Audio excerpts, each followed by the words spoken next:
देखिए, बात अगर मौसम की कर ली जाए तो हिमाचल में बारिश बर्फबारी का इंतजार अब खत्म होने वाला है।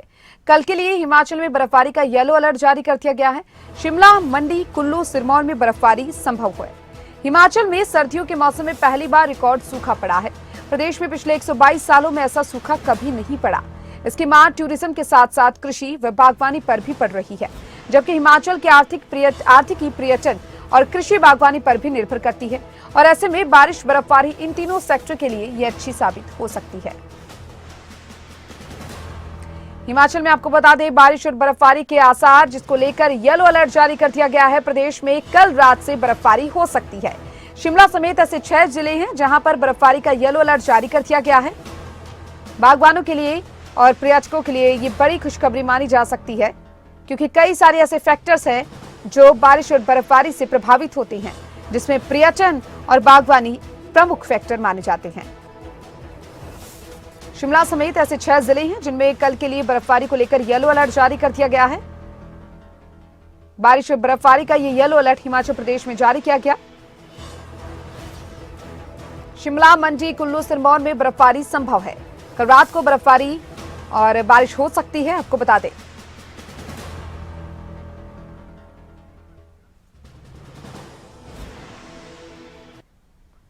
तो चलिए, इसी खबर पर विस्तार से जानकारी के लिए हमारे साथ हमारे संवाददाता मनोज धीमान लाइव जुड़ चुके हैं। मनोज, हिमाचल की बात करें तो बारिश और बर्फबारी को लेकर येलो अलर्ट जारी कर दिया गया है, जहां पर कहा जा रहा है कि शिमला समेत ऐसे 6 जिले हैं जहां पर बर्फबारी हो सकती है। क्या कुछ कहा गया है मौसम विभाग के द्वारा? जरा विस्तार से आपसे जानकारी चाहेंगे मनोज।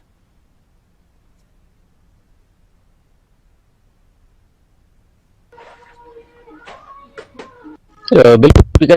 सबसे लंबा ड्राई स्पेल जो है वो 2024 में गया है। 2023 में भी कोई बारिश नहीं हुई और 2024 जैसे शुरू हुआ तो कोई भी बारिश के आसार यहाँ पर नहीं बनते हुए नजर आ रहे। काफी लंबा ड्राई स्पेल ये गया है और सूखे से जो है वो कहीं ना कहीं अब निजात मिल सकती है, क्योंकि मौसम विभाग ने एक अलर्ट जारी किया है, येलो अलर्ट जारी किया गया है कि कल से जो है वो हिमाचल प्रदेश के कई जिले हैं जहां पर बर्फबारी और बारिश हो सकती है। तो ऐसे में जो है वो ऊंचाई वाले क्षेत्रों पर अभी भी अगर बात की जाए दीपिका, तो जैसे आप कांगड़ा की बात कर लीजिए, कांगड़ा में धौलपुर की पहाड़ियां हैं जहां पर देर रात को भी बर्फबारी हुई है और आज सुबह जो मौसम बादलों के बीच में ये जो है वो आसमान में छाने शुरू हुए हैं और बारिश के आसार जो है वो यहाँ धीरे धीरे बनते हुए नजर आ रहे हैं। लेकिन मौसम लगातार बारिश के आसार जो है वो धीरे बनते हुए नजर आ रहे हैं, लेकिन मौसम लगातार यहाँ पर अपना रुख बदलता हुआ नजर आया है।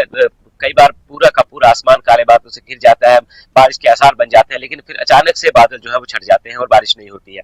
ऐसे में तो पर्यटन क्षेत्र भी काफी प्रभावित इससे हुआ है, क्योंकि काफी लंबा ये ड्राई स्पेल चला गया है और जो बर्फबारी दिसंबर महीने में हो जाती वो अभी जनवरी खत्म होने को है, लेकिन बर्फबारी नहीं हुई है, बारिश नहीं हुई है, जिससे कहीं ना कहीं जो है पर्यटन पर भी अच्छा खासा प्रभाव पड़ा है। क्योंकि जब भी पहाड़ों पर बर्फबारी होती है तो पर्यटक जो है वो बर्फ का दीदार करने के लिए यहाँ पहुंचते हैं। ऐसे में कहीं ना कहीं पर्यटन को भी ये बड़ा एक धक्का लगा है। और दूसरी तरफ अगर किसानों और बागवानों की बात की जाए तो किसानों और बागवानों के लिए भी ये ड्राई स्पेल जो है काफी मुश्किल भरा रहा है, क्योंकि गेहूं की फसल जो है वो अब बर्बाद होती हुई नजर आ रही है। और जिस तरह से मौसम विभाग ने अलर्ट जारी किया है, येलो अलर्ट जारी किया है कि बारिश और बर्फबारी हो सकती है, तो कहीं ना कहीं किसानों की परेशानी थोड़ी सी कम हुई है। लेकिन अगर इसी तरह से ये ड्राई स्पेल चलता रहा तो आने वाले समय में पीने के पानी की खास करके समस्या हो जाएगी, क्योंकि अधिकतर भाग जो है वो बर्फ पर निर्भर है। पहाड़ों पर जो बर्फ गिरती है वही पानी बर्फ पिघल कर नीचे नदी नालों में आता है, जिससे पीने के पानी की सप्लाई चलती है। तो ऐसे में अब मौसम विभाग ने जो अलर्ट जारी किया है उससे कहीं ना कहीं राहत भरी खबर मिली है कि बर्फबारी हो सकती है, बारिश हो सकती है। लेकिन अगर ये बर्फबारी और बारिश नहीं होती है तो कहीं ना कहीं जो है वो संकट गहरा सकता है, यानी कि आने वाला जो गर्मी का मौसम है उस मौसम में पीने के पानी की समस्या हो सकती है। फिलहाल अगर निचले क्षेत्रों की बात करें, हम मैदानी इलाकों की बात करें, तो मैदानी इलाकों में इन दिनों अच्छी खासी धुंध देखने को मिली है और जो पहाड़ी क्षेत्र है उन पर बिना बारिश के जो है बर्फबारी हो रही है। और जैसे ही एक दिन बर्फबारी होती है दूसरे दिन धूप निकलती है। तो जी, साथ ही साथ मनोज, जिस तरीके से आपने बताया कि मौसम विभाग ने येलो अलर्ट यहां पर बारिश और बर्फबारी को लेकर जारी कर दिया है, लेकिन जो 2 प्रमुख फैक्टर हैं, पर्यटन और बागवानी, उनकी बात करें तो उनके ऊपर कितना असर देखने को मिलेगा बर्फबारी और बारिश के कारण?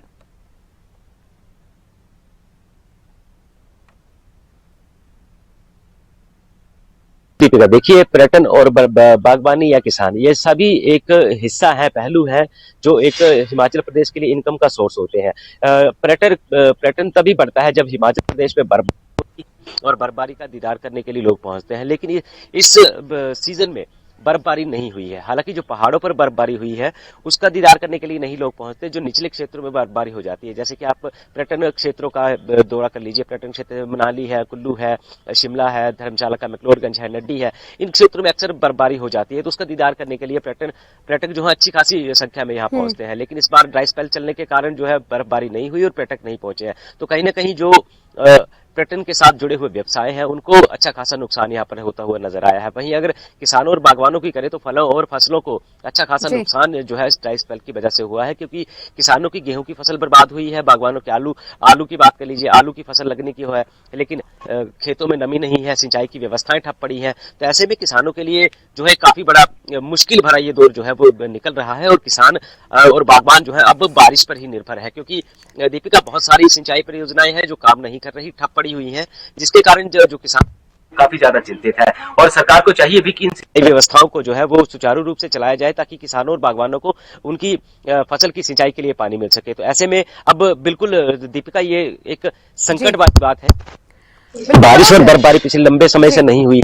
साथ साथ मनोज, जिस तरीके से आपने बताया कि पर्यटन को खासा लाभ होने वाला है, साथ ही अगर यहाँ पर बातचीत करें, बागवानी की बात करें, जिसमें सेब जो प्रमुख तौर से बागवानी वहां पर की जाती है हिमाचल प्रदेश में, उस पर कितना प्रभाव पड़ेगा, कितने फायदेमंद उसके लिए रहेगी, वो भी जरा आपसे जानना चाहेंगे।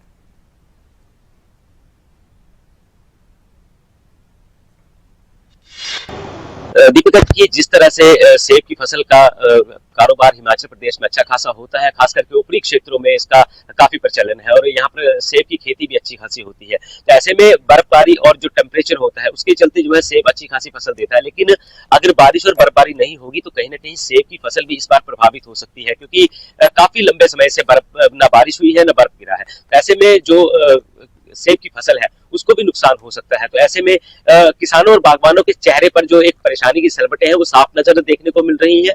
लेकिन अब एक राहत भरी खबर भी मौसम विभाग ने दी है कि आने वाली जो कल का दिन है, यानी कि कल के तारीख में जो है वो बारिश और बर्फबारी हो सकती है। तो कहीं ना कहीं थोड़ी सी राहत जो है वो किसानों और बागवानों को मिलेगी, साथ ही साथ जो पर्यटन व्यवसाय है उनको भी कहीं ना कहीं राहत मिलेगी, क्योंकि बिना बारिश के बर्फबारी हो जाना, वो कच्ची बर्फ गिरती है जो पिघल जाती है, उससे अच्छा खासा लाभ नहीं होता। और हो सकता है कि अगर मौसम विभाग ने जो अलर्ट जारी किया उससे अच्छी खासी बारिश हो जाए, अच्छी खासी बर्फबारी हो जाए, तो पर्यटन को भी बढ़ावा मिलेगा, और साथ ही साथ जो किसान बागवान है उनको भी कहीं ना कहीं राहत मिलेगी।